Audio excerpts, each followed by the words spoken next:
Hi, good evening, everybody, and welcome to our Monday evening show. And can I start by introducing my special guest? Because it's me, right? You've got me for the next 60 minutes. So I hope you're going to be strong enough to take that. Hello there, Chris Davies off the top. Chris, we will be addressing one of your issues, by the way, in due course this evening. So got lots of stuff to talk about. So hope you'll find it useful. As always, we're putting this out across the X's, the Getters, the YouTubes, the Facebooks. Yeah, wherever you are. Yes, G Media. Thank you for your kind comments. Sometimes it's just better. These are always, more of a challenge for me and my producer because he doesn't really know what I'm going to talk about. Hi, Freddie, all the way from Bristol, away for a few days holidays. It's woke here as well. Yeah, well, I mean, where isn't woke? That's the problem. We live in a very, very woke country. So, as I said, there's a lot of stuff we're going to chat about. We're going to talk about New York and London and the things that they have in common and they're going to have in common. We're going to talk about that. We're going to talk about why is it that the UK advertising industry... Yes, Chris Davies, please get the crystal now, my friend. That'll make it pass so much easier. It also deadens the pain, Chris. So we're going to talk about the whole business about why the UK industry, advertising industry seems to hate white people. Why is that? What is it about us that... The Northern Monkey says, I just missed Blue Sky streaming. Oh, yeah, don't forget it. If you like this and subscribe, hit all the relevant buttons, do all that wherever you are, because we need to make sure we've got all the platforms functioning. In fact, actually, I should probably start off by saying, of course, X is completely broken. It has to be said. At the moment, I get more interactions over on my Substack than I do on X, where I've got 264,000 plus followers or whatever. But the algorithm has been broken. Hello, Nicole. It's been broken now for about 6 weeks. The numbers are atrocious. Musk has finally admitted, yeah, the algorithm is broken. And basically what's happening on X, I think, is that you put out, you've got your audience, whoever it is. And what's happening is the algorithm is not allowing your posts to be seen. So I feel a wee bit like, the invisible man. Chris Davies, I couldn't put it any more accurately. Not only is that the case, Chris, but Grok is absolute bleep. You're not allowed to say that next because, oh gosh, you might offend the god that is AI. I'll tell you something, just to start with. You see this AI malarkey. I understand AI is good in some regards, good for getting information. I'd rather ask, although as of time of this, as we talk about this tonight, I don't know if any of you guys are on Chat GPT, but I understand that the Amazon servers are down again. Actually, right now. So I don't know if you'd log into Chat GPT if you can get in or not. But I just saw that that's the second outage they've had. It all went. The internet went down Monday of last week. It was at Northern Monkeys. I'm sorry, David, I can't do that. I'm still on TikTok, Chris. I'm still on the TikToks. Me and the kids, I'm raising the average age of TikTok by about 40 years. That's why I like to be over there. So it's just another platform, isn't it? I mean, I've been a great believer in just put stuff out and, they will come. But not on X because thanks to the algorithm, nobody's coming. My reach is back about 90%. So yeah, thanks Elon. Great job with the new algorithm. Turning it over to Groks really worked out well. So yeah, except it hasn't. Right, let's get into the stuff here. Don't forget, by the way, check out davidvance.net. You get lots of stuff over there. Don't forget to check out my Substack. You'll get lots of stuff out there. Please scan the QR code for Substack. Make sure you subscribe to Substack. It helps support me. Plus, there's lots of stuff over there, actually. Substack's working so much better at the moment for me than X, which is quite a thing. But there you have it. Maybe that'll change tomorrow. Now, there's a song From New York to LA. I'm sure you all know that song, From New York. I'm not going to sing it. My producer might do that, but I'm not going to do it. Thing is that... at the moment, I mean, we all know what London has become under Sadiq Khan. It is an absolute bleep hole. It absolutely is. And I mean, it's a city I used to love.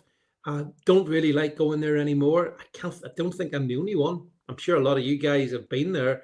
But my friend Chris Davies can confirm that I've been, but it doesn't feel awfully safe. Let's put it like that. And all the way from Hawaii, we have Donny Girl. Hello, good to see you. Aloha, all the way back at you. Great to see you here. So actually, stick with this one, Donny Girl, because London's become, like Nicole's saying, she won't even go to London. Don't blame you. I don't really like going anymore. Just the way it's after Sadiq Khan got himself elected in 2016. He's going to be mayor until 2028. 12 years of Sadiq Khan has turned London into a crime-infested bleep hole. And yet, according to Sadiq, no rape gangs. No. Well, he doesn't know what you mean by a rape gang. If you ask him, what's a rape gang then, Sadiq? Have we got any in London? I don't understand your question. I mean, what is your definition? All this euphemistic evasion, that's his game. But in parallel to him saying he doesn't really know what the definition of a rape gang is, Metropolitan Police have just opened 9,000 cases, or reopened 9,000 cases on what's been going on there. And Chris Davies is right, actually. Cannes is Uma first, London second. Well, actually, Chris, yes, he is. But that brings us to someone else who I want to talk about, and that is what's happening in New York. Now, I believe the date, the election, the voting started, I think, but the actual date is, I believe it's the 4th of November, and New York City is going to choose a new mayor. And here's where the problem comes, because the new mayor is going to be Zohran Mamdani. You can, yeah, I mean, this is a mad clip, actually. I don't know if we can play this.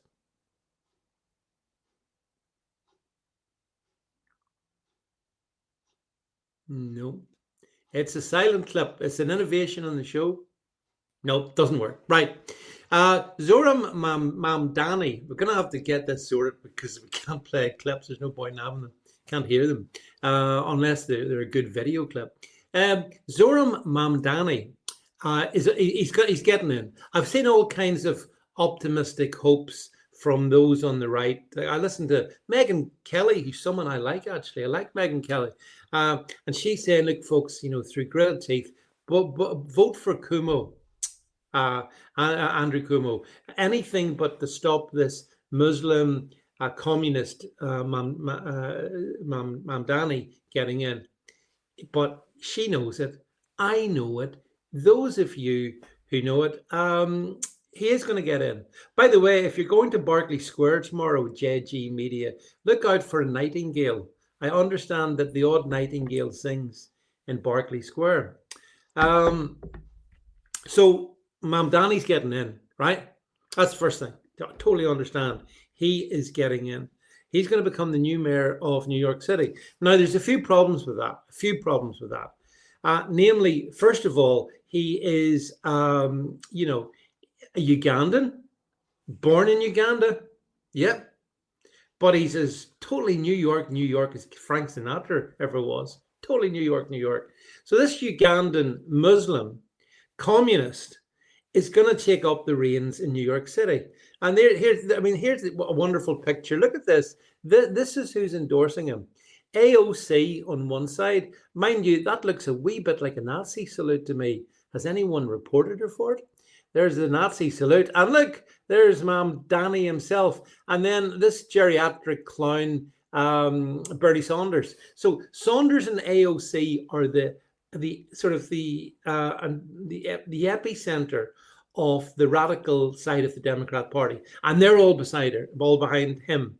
So he's going to win, and you just watch what happens in New York. To all of my friends in New York and in other places, and I mean, obviously not everyone's going to vote for him, but enough of them are going to vote for him. And the reason why he's going to get elected is the same reason Sadiq Khan keeps getting re-elected. to just update something that Bill Clinton once said, it's the demographics, stupid.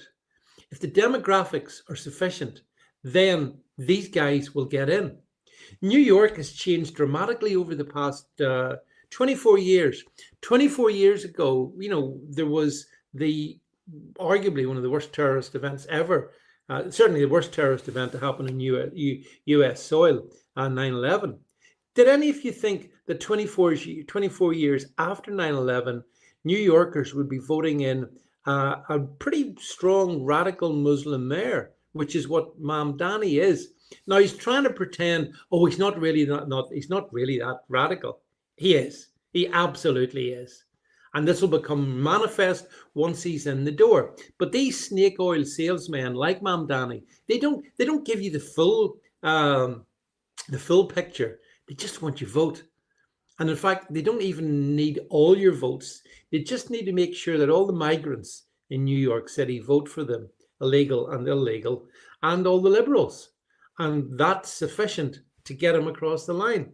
And this was I don't know if you saw this story, but I mean, this is sick, really. So he talks about the fact that his aunt was, when in the aftermath of 9/11, she was scared to travel on the New York Underground. She was scared of wearing her hijab. Now, the problem with that was, A, she didn't live in bloody New York City. She lived in Tanzania, and B, she didn't wear her veils. And yet here he is look, like he's all choked up. Oh, so emotional as he remembers something that never happened. That's the nature of these people. The nature of these people is that they just invent stuff. And honestly, they're dangerous. He's a danger. Chris says, do you think Trump will let him ruin New York? Yeah, I do. I think Trump can't really stop him. The thing about it is, because that if the majority of people who vote in New York vote for Zoran Mamdani, and they will, I'm telling you that they will, and he'll have a handsome victory. Doesn't matter who else drops out and tries to coalesce around Cuomo. Won't make any difference, right? You're going to get the Sadiq Khan version 2.0 in New York City. And he's actually, I think he's more radical than Sadiq Khan. I actually do, because he associates himself with some very, very dodgy people. And of course, he plays up the fact that he's very much pro LGBTQ plus, proving that he's not just, he's not a stereotypical Muslim, except for the fact that he did have his photograph taken beside with a very senior Ugandan politician who here he is. Look, also, let me just do that pose. Do I pose like that? This is New York being set up, absolutely set up. Yeah, this guy Zoran Mamdani is really bad news. And the thing that gets me is the Democrats are behind him, and he's a radical. And I think it's bad news and good news. The good news is, I think, that it means that they have no chance of winning in 2028 when Trump stands for his third term. They have no chance of winning because that radical agenda might suit the people in New York, might suit them in. Look, this is another one of these things. The dream of every Muslim is simply to be treated the same as any other New Yorker. And yet for too long we have been told to ask for less than that and endure hatred and bigotry in the shadows. Yeah, remind me who carried out 9/11 again, Zoran? Who was that? What demographic was that? So, sorry. I mean, the people who are lapping this up, I do think Nicole is much more radical than Sadiq Khan. And New York will find this out. I mean, actually, I'll give you a laugh. This amused me. He said, I think in the last day or two, that one way to stop crime on the New York buses, on the transit system, is to take away the boxes where you pay for your fare. Because if you're going to have those boxes there, Well, look, on the bus, when you go in, you pay your fare. I think it's $1.50, whatever it is. You pay that, um, and he says that's just going to cause crime. You need to take them away. People will not be able to resist stealing. It makes it safer if you don't have that on the bus. So what he means is, this is the point, folks. What he means is that the bus fares all have to be free. No money will be exchanged, because if money was exchanged and it was dropped in a fare box, someone's going to steal the fare box. Who would that be, Zoran? Who would be stealing the fare boxes? What ethnicity? Northern Monkey says free buses or reparations. I mean, he's gonna bankrupt New York City. He's gonna seriously damage New York City because he wants free transport. He wants rent control. It's a full-on communist manifesto that this guy is putting in that he wants to implement. And a week or so out before the election, he's being ever so meek and mild about it. Oh no, trust me. No, I'm just an ordinary guy. I just want the best for everyone. I want it just the same for all New Yorkers. No, you don't. Just like Sadiq Khan doesn't want the best for all Londoners. No, just certain demographics is what you want the best for. And by the way, going back to his comments about 9/11, I would have thought Muslims would just want to have a wee bit of sensitivity about what they dare say in New York City. I just would have thought that. And then here, oh yeah, this is Eric Doherty, a good guy actually, says, Shia Muslim Mehdi Hassan called me a Nazi for saying Zoran Mamdani should be deported. Yeah, I love this comment. Mehdi Hassan is antithetical to America, and he should be deported too. Oh yeah, I've had my run-ins with Mehdi Hassan as well over the years, and I would agree. I mean, these people should, I mean, I don't even know, how did Mamdani get into the US exactly? I mean, he was born in Uganda, so if you're like, I'm an asylum seeker, and you look at the map. There is, there's over there is Uganda, and over is US. There's many countries in between. Why did he come to the US? And this is, something that I think the US is going to do. Actually, President Trump is tackling these people who shouldn't even be in the States.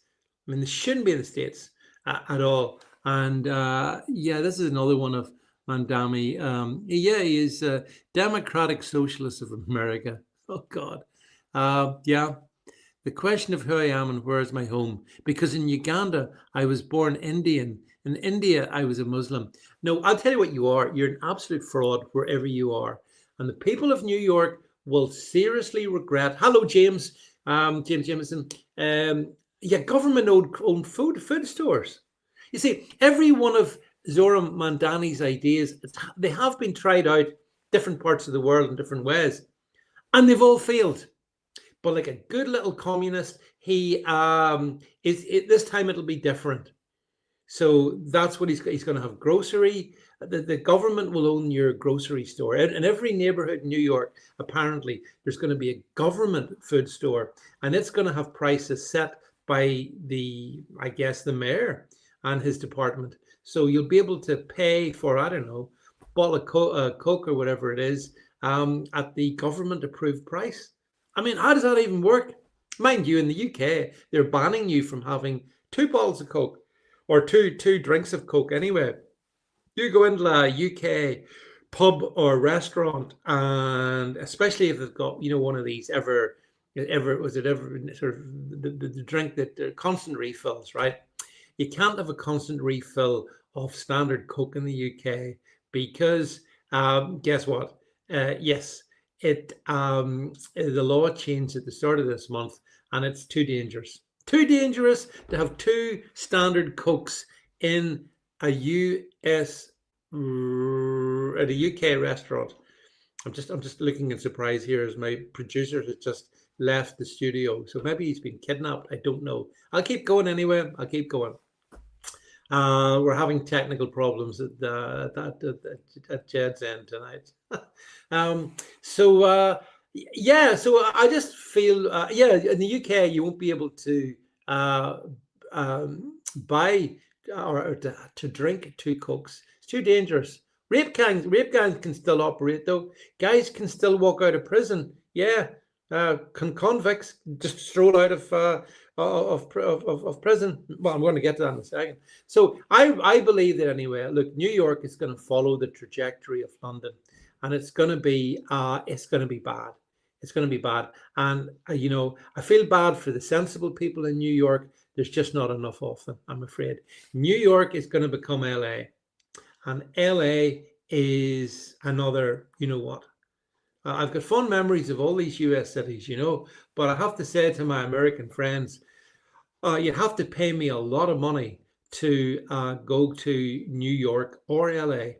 But if you do want to pay me that money, just send to the link above and you can do that. And I will meet you there and we can put the word to right. One thing I did see that I was very impressed with, I don't know if Chris Davies, if you have seen this, but in Hollywood in Florida. So there's Hollywood in obviously sort of California, but there's a Hollywood in Florida, and there's an amazing hard rock cafe, which has which is guitar shaped. It's a massive big guitar shaped, fantastic looking hotel. I wouldn't mind going there. Smart cities equals Marxist cities. Yep. Yeah, Park Hudson Morecambe. That's maybe what it is, Chris Davies. But Nicole says they'd have to pay for me to go to New York, LA, or London. Yeah, but this is, Nicole, where so many of us feel like this in 2025. I don't want to go there. Really don't want to go to these absolute, Marxist-driven hellholes. And it's very disheartening to see what's going to happen. But honestly, it's going to happen, and there's no point in denying it. There's no point in saying that, oh, he mightn't win. He will win. Denial is more than just a river in Egypt. Denial is a very foolish political strategy. Donny Girl says she escaped LA in '92, never going back. Donny Girl, I was there in about, I think 2016, something like that. And I was there for a few days, staying with friends in a place called, which everyone will have heard of, Pacific Palisades. And the Pacific Palisades, very nice neighborhood, just slightly outside of central LA. And of course, that's where heading down towards Santa Monica and all that area. Anyway, that was the place that the big fire happened. Chris, get that booking made. That hotel looks super cool in Hollywood, Florida. And apparently they do have some good artists, including a certain Mr. Costello was there in January of this year. So yes, James, the fire did hit the Pacific Palisades. Yeah, it is horrific. My friends lived in Pacific Palisades, and they sold, and that's I was visiting them, and they sold about 2 years ago and moved out, and they watched their house burn on TV. So pretty horrific what happened in Pacific Palisades, and nothing to do with climate change, everything to do with having everything. I'm laughing at Chris here. Everything to do with Democrats in control of anything. They'll screw it up, and they're going to screw New York City up. Just you watch and see the chaos that's going to unfold. I'll be getting popcorn and watching it, but as I say, I feel bad for decent people in New York, but I'm sorry. It's a bit like that movie, Escape from New York. You got to get out, really. There's no, yes, James, there was no water in the reservoirs in California. But that was all part of the lunatic eco policy. So anyway, that's New York, London and New York. I mean, LA. All these mega cities are absolutely gone. It's horrible places. Didn't always used to be. In my lifetime, in my memory, I can remember LA being, it was fine. Donny Girl, I thought it was fine in the even in 2015, but not anymore. And certainly London was also fine at one time. But yeah, there's plenty of money for Gavin Newsom's vineyards. Oh, by the way, what does everybody think about what's her name dating Katy Perry dating Justin Trudeau? What do you think of that one, folks? Then, eh?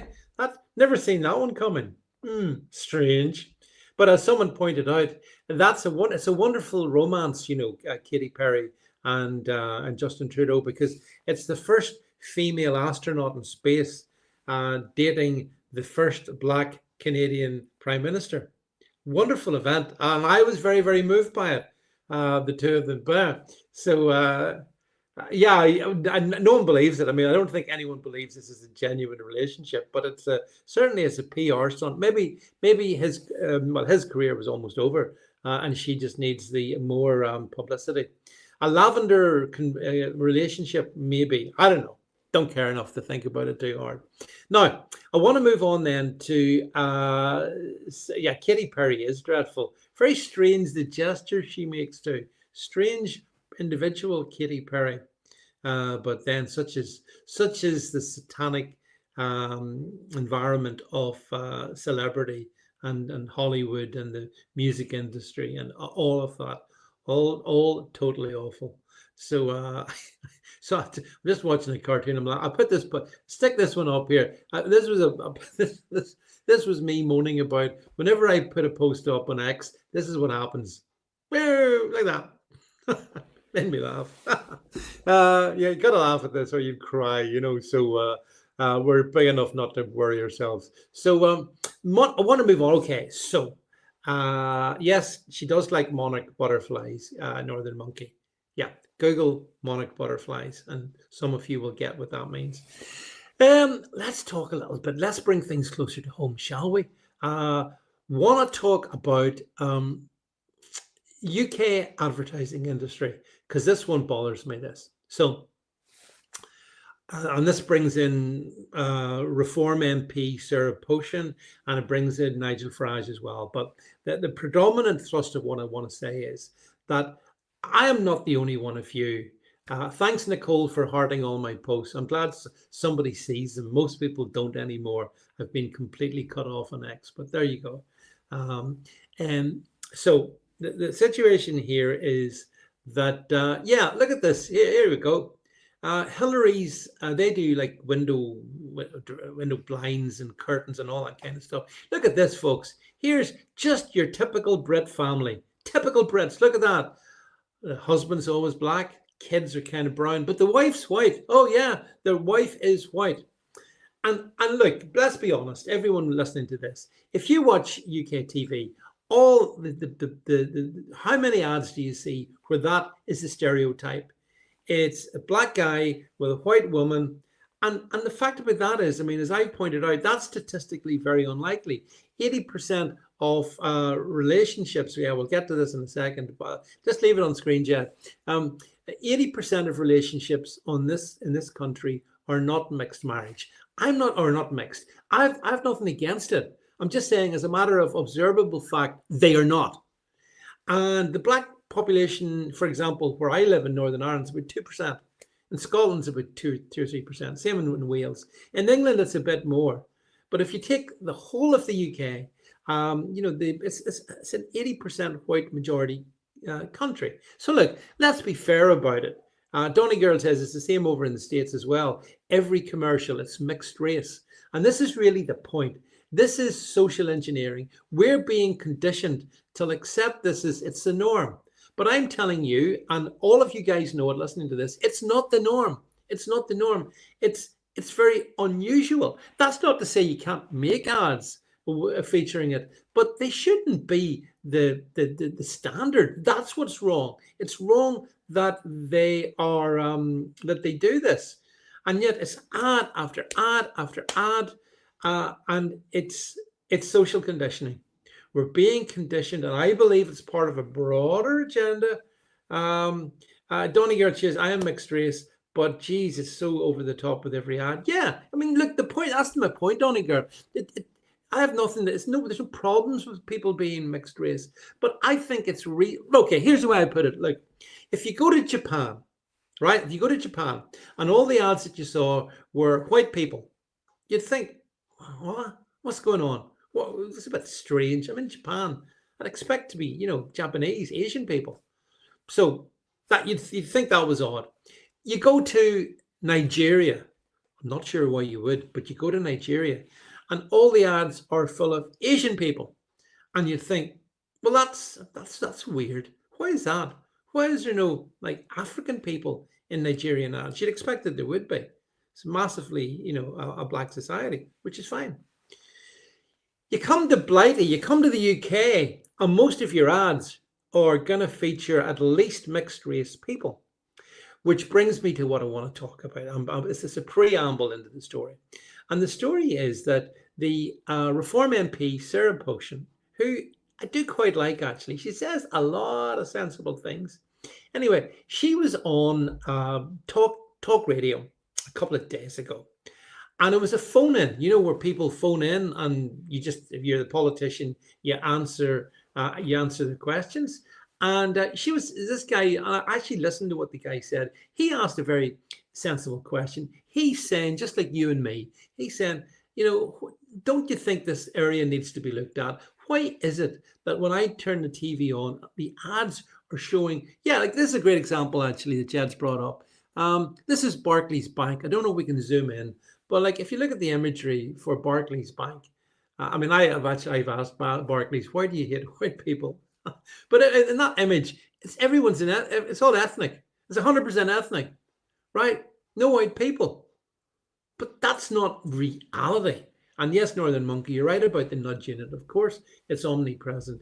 Yes, Chris, she was on, so back to Sarah Potion. So she was on the Peter Caldwell show. Peter Caldwell, who went to the same school as I did, except I went about 100 years earlier than Peter Caldwell on Talk TV. And so she was on, and this guy phoned in saying, don't you think something should be done about this? And she kind of agreed. We don't need to play what she said, but she basically said, I see all these ads and, it's all black people or it's all brown people. Where's the white people? And there's another example. Yeah, this is another one I picked up today. Look, I think this might be the British Army. Yeah, look at that. So, we do have, I know we have military people watching this, right? And in what world are female white soldiers sexually harassing male black soldiers? I said it seriously. In what world is this happening? Why is it yet again that it's white people being made to feel that there's something wrong with us? We're aggressors. We're sexual aggressors. And that's not true. Oh, yes, there are some people who fully accept that. But, by and large, you look up the data and, I'm sorry, but she's a new female universal girl boss soldier where she abuses the male. That was another one I picked, actually. I picked this from the BBC today. This is a picture of white noise. I thought it was funny actually. Can white noise help babies sleep? And look at the image they've chosen. Remember, 80% white country. BBC know what they're doing. They absolutely know what they're doing. I also thought it was funny, by the way, white noise. Is that not racist? White noise? Should we call it black noise? Maybe brown noise, but white noise? Racist. Hang on a second. Donegal calls me out. My Navy son had to call out a girl in his division for harassing him in the beginning of his career. He said she wanted out of the Navy, though. Well, there you go, Donegal. It's not impossible. Not impossible. And there's always exceptions to every rule. That's as well. We should probably say that. There's always exceptions to each rule. But the thing is that the whole Sarah Potion comments have just ignited a firestorm. I'm sure you've seen the firestorm. And she's instantly been accused by Labour, who are desperate to talk about anything but themselves, as, oh, this is racism. She must be castigated. Sarah Potion is a racist. What did she do? She apologized. She apologized for her words. She said her words were a bit clumsy that she'd chosen, and she didn't mean to offend anyone, but that there was issues with the UK advertising industry. Right. This is one of David Vance's big rules. Never apologize to them. Never apologize. Yes, because if you do, all you do is you encourage them all the more. Yeah, could she have worded it better? Yeah, she could. But look, I'm doing this live. Could I have worded everything I've said better? Yeah. Do you know? But yeah, am I okay? No, I am okay. I can't remember I was talking that. I posted that too, Jen. But so so that's the first thing. So there's nothing wrong with what she said. And most Brits are gonna go, yeah, she's got a point. She's got a point. Most people are notice this, right? Which then brings me to the bit that irritated me as well today. And that was Nigel Farage held a very good press conference to do with the grooming gangs inquiry. Nothing wrong with that. But he also expressed his unhappiness at what Sarah Potion had said. He expressed his concern at that. And he sort of said, well, look, we're not going to take any more action against her. But, like if I thought she meant what she said, then it would be very serious. What does that mean, Nigel Farage, if you think she meant what she said? The truth of the matter is, look, here's the point. They've used the word, this is the press conference. And, it was a good enough press conference. Words that Sarah Potion used in response to a caller into talk radio on Saturday morning were without ugly and taken on their own, could be read to be very, very unpleasant indeed. I am unhappy with what she has done. I can't underestimate that, and she fully knows how I feel.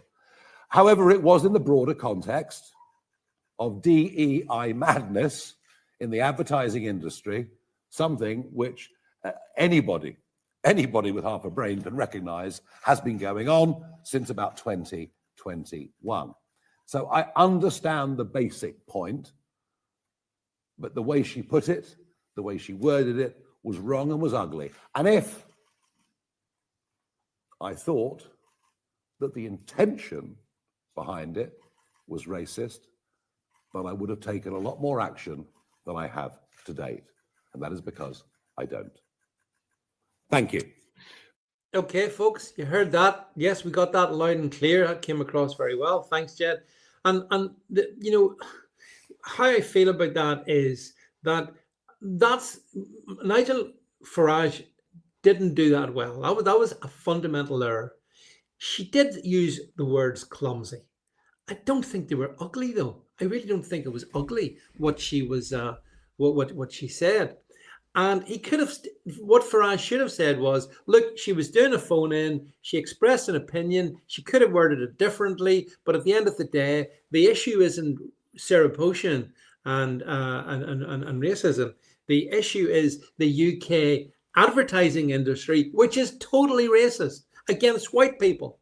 And I reckon had he said that, that would have been so much better, because most of us would have united and said, yes, Chris, that's what I know. I understand that it was a cowardly response. Now, I understand what Farage is doing. He's desperate not to be cast as a racist. But have I got news for him? Oh, by the way, I wonder why it says available at Amazon under the screen here, because I'm not available on Amazon at all. So I don't know what that ticker tape is saying. Right, thanks, it's gone. So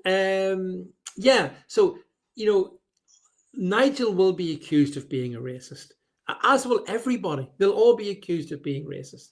So, you're not going to get cover by saying, well, I'll definitely. I mean, he almost threatened her. He said if he thought if she was serious in what she was saying in a different way, then he would have taken much more serious action. I mean, I have made a real point of not going after Nigel Farage. I don't want to do this because I think we should concentrate on our enemy, which is, the Labour, Lib Dem, Green, SNP, Plaid alliance of evil, the axis of evil. But I just think this was poor judgment. Most Brits support Sarah, I reckon, in this. I don't know. In fact, actually, can I just ask, people watching this, if you're able to comment, just let me know. Do you have a choice? Do you support Sarah or do you take Nigel's approach? Type in either Sarah or Nigel where your sympathies lie. Mine lie entirely with Sarah. And I might add that she's also the person, by the way, who back in the summer asked Keir Starmer, would he agree that the burqa should be banned? And she was slapped down for that as well. So yeah, Chris, I mean, and Nicole, I just think her judgment is on these. It's actually pretty good, and I wish Farage would be more muscular about it and stop groveling to the media. So yeah, so there you go. Anyway, that was the story on this whole advertising industry hate on white people. And as I said, I don't want to judge anyone by the color of their skin, by the way. I don't. But I think it's entirely reasonable to suggest that. Oh, by the way, I can see that all you guys stand with Sarah. By the way, I can see that. It's not unreasonable in a majority white country to have ads which reflect that. That's not racist. So let's not give them power over us by them using the word racist. Sorry, that boat has sailed, lefties. You don't get us on that. We never have been racist. We're not racist, but we're not self-haters. And in our own country, we're not going to be demonized, just for simply saying it's a bit weird. All these TV ads and they feature black men with white partners. That's weird because that's not a thing in the UK, very weird. Okay, let's move on a little bit for the last section of the show. I want to talk about the UK prison service, the justice service, all of these shenanigans. Now, we all know the gist of this story. I think actually it happened last week when we were maybe doing our live show last Thursday. But this relates to, do you remember, there was the Bell Hotel in Epping Forest, where they put up migrants. And one of these migrants was carried out sexual assaults on, I think, a 14-year-old girl and an adult woman. And he was brought to court. He was found guilty and he was sent to prison. Well, he sort of was sent to prison. He was sent to prison. He went to prison. He went to Her Majesty's Prison in Chelmsford, which must be, I don't know, what do you reckon, guys? The worst prison in the UK? So anyway, he was put in this prison. Apparently, he's an Ethiopian. Oh yeah, he came all the way from Ethiopia to the UK, apparently. Although I don't know have they got his passport? I don't know. But anyway, he was going to then be deported. You see, they were going to send him back. And you know what happened? He walked out. He went missing. He was let out, to be precise. So yeah, I mean, it sounds, when you say it out loud, it sounds crazy. But the truth is that this Ethiopian migrant sexual offender walked out of the HMP in Chelmsford. He walked out of it. He strolled out. And then, in fact, I think he asked a couple of times, were they sure that he had to go? I think he asked 3 times, are you sure about this? And they said, yeah, you have to go now. You have to just leave. Just, off you go. And then there was a whole manhunt for the guy that the prison staff had let out from captivity. And I think eventually he was spotted sitting on a bench. I also think he tried, on a couple of occasions, I think he tried to turn himself in, but nobody knew who he was. So it is a very, very, very strange case, this one. And of course, it's a huge embarrassment for Labour. Another huge embarrassment from Labour. I mean, as I said, it was never going to be a good weekend for Keir Starmer. Lucy Powell did beat Bridget Phillipson to become deputy leader. So that was a humiliation for Starmer. And then Starmer, Mr. Human Rights Lawyer, Mr. I'm so efficient. He's, after all, his government's in charge of the prison, and people are walking out. People are just strolling out. No, this isn't, like a Hollywood escape where they're digging tunnels to get out of prison. Not in the UK. No, if you want out of prison in the UK, you just walk out. You walk out through the front door, and maybe you think, well, maybe I won't escape, and they're pushing you out the front door, saying, out you go. And yeah, that's more or less what happened. So this guy, I mean, obviously there's political boomerang in this one because it's #awkward now, isn't it? And David Lammy, of course, who's the I think he's a justice minister. You got or Shabana Mahmood. I think the two of them are basically carrying culpability for this. They're making up all kinds of excuses. Oh, well, years of Tory disinvestment in the prison service means that HMP Chelmsford have to just release people who have been convicted and await deportation. Yeah. Yeah. Northern Monkey says when he was out, he managed to complete 20 Deliveroo drops. Yeah, I'm sure he would have had a successful career as a delivery driver. But so anyway, so this guy, long story short, I mean, he's been caught. He's back behind bars. Starmer assures us that we will definitely deport him soon. But I don't know. I don't know if they will or not. But it does strike me that the UK justice system is just broken. It's just broken. There's no other word to describe it. It is farcical. It failed. We very rarely catch these people and put them behind bars. And then when we do, we let them out. He was only in prison, I think, for like a week or so, a few days, and they let him out. And of course, it's being blamed on, as I said, Tory cuts. Labour's been in power now, for enough time to deal with these things. And then the prisons, and now there's going to be apparently extra checks on prisoners who are released. And the prison service are saying, you're right, Nicole, you need that nasal sound. I can't do it. Or our good friend Grantonio, who joins us on a Thursday night often, he does a good Keir Starmer impersonation. But the thing is that the very fact that this happened shows you how broken our penal system is. Really broken, because the fact that this guy was allowed to walk out, and it's just with the grace of God he didn't reoffend. I mean, this Ethiopian seems to have no boundaries when it comes to girls and women.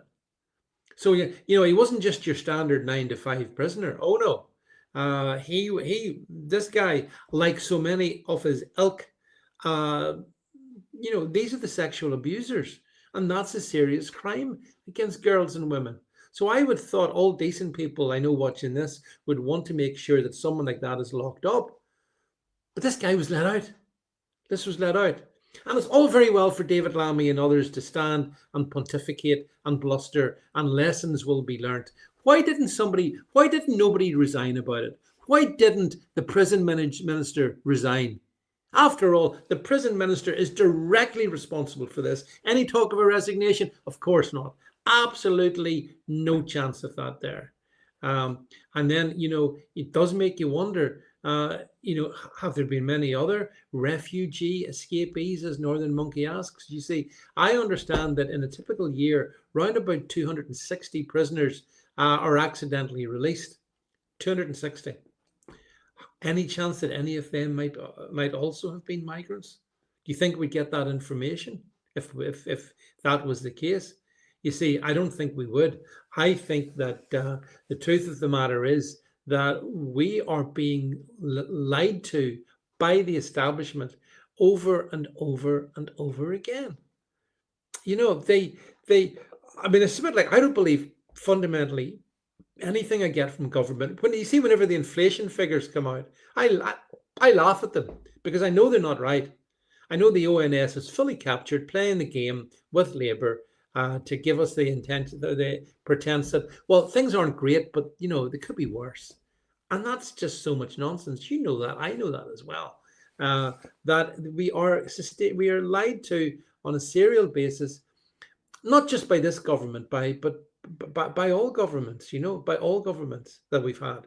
I think they just treat us like mushrooms, and you know what they say about mushrooms, how you get them to grow. So anyway, this was an absolute embarrassment. This whole Ethiopian migrant sex offender is accidentally released from prison, and nobody resigns about it. I think one prison guard is the fall guy. They're blaming one guy. So sorry, if you had any integrity as a government, you would accept the fact that David, you're in charge of the prisons. This happened on your watch. You should step down. That's what should happen. But nobody in Labour wants to resign about anything. The ones that have resigned, the Angela Rayners, etc., all these people, they've been ultimately forced into resignation because they're like limpets. They cling on to power and to their role, their position. That's what they're about. This notion about they really care about the country. Well, you don't actually believe that, do you? You don't actually believe these politicians care about you in any regard. Of course they don't. And but as I say, yeah, we should. This was another farce, an absolute farce. I haven't said that. Just stick up that picture on the screen, Jed. This pleased me enormously. I was so amused when the fact that, despite the fact she was sacked back at the beginning of September. The lady on the left here in the red, Lucy Powell, she was sacked by Starmer, and she's the one that won the. I was listening to it on I think it was Saturday. It was declared. It was so funny to watch it on Saturday. So they had this in some sort of controlled little Labour approved venue, the result of the contest, and it's been obvious that Lucy Powell was going to beat the Keir Starmer endorsed Bridget Phillipson. And they all had to make their spin. They all had to sit there and smile through gritted teeth. Lucy won pretty convincingly. I mean, she's a moron. Lucy Powell, she's an absolute moron. Bridget Phillipson is a robot. So it was a choice between dumb and dumber. And therefore, the only thing that's good about this is, frankly, that Starmer now is a deputy leader who probably hates him, and who would probably be very happy if her mate Andy Burnham and Angela Rayner somehow were able to return to the front benches. So it's going to be popcorn in the next 6 months, because things are going to go from bad to worse for our Keir. And my prediction is he'll be gone by next summer, so he needs to enjoy as many things as possible. Yeah, that was another story there, that Angela Rayner, one of her parting gifts was her trade union sponsored unemployment rights bill, which, as Andrew Griffiths points out in that article, is going to absolutely kneecap the UK's economy. By apparently, get this, under Angela Rayner's bill, any trade union representative is entitled to go into any business and demand, and every week if needs be, to make sure everything's okay. I mean, I've always been very, very anti-trade union, very, very anti-trade union, and that's a good example of it. But our Angela, she doesn't give a toss. She's the trade unions support her, and therefore she is given. This was payback. In fact, it's not just her. The trade unions themselves are the big backer behind the Labour Party itself. Now I wanted to finish. I want to finish with a cheerful, good news story. And that is, it's not even on my feed yet. It's not even on my feed, but it amused me. 2028. What do you reckon about Donald Trump standing for a third term, or might that be a fourth term? So this is funny. There is a story circulating about the fact that I think on his trip to Asia, or on the way back, Trump was sort of shooting sort of the breeze about, yeah, I haven't ruled out standing in 2028. Maybe I will stand in 2020. I don't know. I don't know. But I won't do it the VP way. And you see, another wonderful. This is all mega trolling by Trump. The thing that's funny here is that Trump is his term ends in 2028, and under the U.S. Constitution, I don't believe he can seek a third term. As I say, I believe he won in 2020, so you could say it's his fourth term. But anyway, in 2028, Donald Trump will be 82. So he's not going into the White House, as much as I'd love to see it. And some people have said, yeah, well, okay, he can't stand, but J.D. Vance could stand for the presidency in 2028 and win it. And then once he's won it, he could step aside and Donald Trump could come back in. That's the story. Now, I've seen people like Steve Bannon putting this about, and it's brilliant. It's brilliant trolling. It's cosmic grade trolling, because the BBC and people like that are going, oh my God, they're gonna Trump's. Hey, no kings. This guy thinks he's a king. He's gonna keep coming back. We can't be free of him. So it's really amusing to see the overreaction from the left. And of course, it won't have missed your attention that I think it was recently, Vance himself was posing with the Trump 2028 MAGA hat. Did you see JD doing that as well? So all this is, folks, all this is the Team Trump trolling the left, trolling the media. And here in the UK media is going, oh gosh, Trump, we knew it. He's a fascist, I tell you. He's a fascist. He wants to keep going. He will not step down. And it's something that struck me, and I'm sure you will have noticed this as well, that, Donald Trump is so unique. Nobody triggers the left like Donald Trump. Just nobody anywhere in the world triggers the left like Trump. And Trump knows he does it. And that's why he'll make throwaway comments like, well, I haven't really thought about 2028 yet, but, I'm very popular in the polls. And he's a genius in so many ways, Trump. He is a genius. And when you're dealing with a low IQ media, Nicole, then they just read the headline. They just read, they hear what he says. They're not capable of understanding the trolling. I mean, the trolling is beyond. It just goes past them. They miss that bit of it, and they think Trump's absolutely serious. Just like when he talked about taking Greenland. He might still do that, of course, but I don't think so. Or Canada needs to be the 52nd state. All this kind of stuff. It's vintage Trump. And it is funny, it is hilarious. And those of us who see it for what it is. He's just playing them. He's absolutely playing them. And they're not capable of seeing that. In their kind of, well, I mean, they've all got, Trump derangement syndrome, haven't they? So they've got Trump derangement syndrome. So basically anything he says or anything he does, they're looking to see what does he really mean? What does he mean by that? What does he mean he might stand in 2028? The US Constitution says that he can't. Is he going to overturn the US Constitution? Is JD Vance going to stand and then hand it to him so he gets another term? And although it can't happen, a part of me wishes it would, don't you? I mean, I know he probably, to be fair, Trump, for a man if he's 79, he's very vigorous, very mental acuity, sharp as a knife. You compare that to the vegetable zombie that was Joe Biden, right? That some in the media told us, Joe Biden, he's as sharp as can be. You remember just before the debate with Trump that destroyed him?